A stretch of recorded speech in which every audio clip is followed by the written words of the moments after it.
Hulikam ang panghablot ng isang lalaki sa bag ng babae sa isang fast food restaurant sa Malabon. Ang biktima, pumalag. Paliwanag ng naarestong suspect, kakapusan sa pera ang nagtulak sa kanya na magnakaw. May unang balita si Bea Pinlac.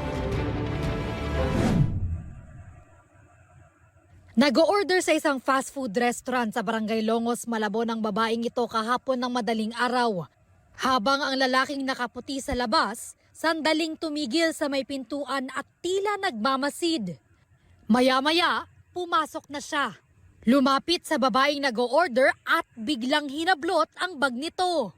Laman ng bagang mga ID card at halos 10,000 pisong cash. Sinubukan pa ng babae na hatakin pabalik ang bag niya pero... Nung nag-aagawan sila, nung naglabas na ng patalim yung suspect, siguro sa takot, nadulas na po itong victim dun sa pag-aagawan po nila. Nakuha niya yung bag na tangay niya po, ma'am. Ang security guard ng fast food restaurant saglit daw nag-ikot noon.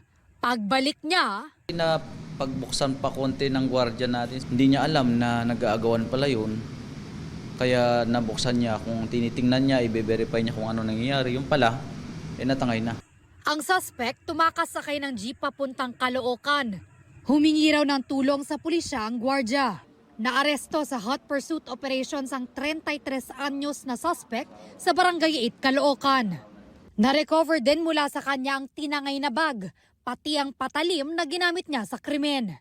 Tumangging magbigay ng pahayag ang suspect. Pero sabi raw niya sa pulisya, kakapusan sa pera ang nagtulak sa suspect para magnakaw. Parehas pa rin po, ma'am. Pangailangan sa pera, ma'am. Reklamong robbery with violence against or intimidation of persons at illegal possession of bladed weapons ang kakaharapin ng suspect na nakakulong na sa Malabon City Police Station. Ito ang unang balita.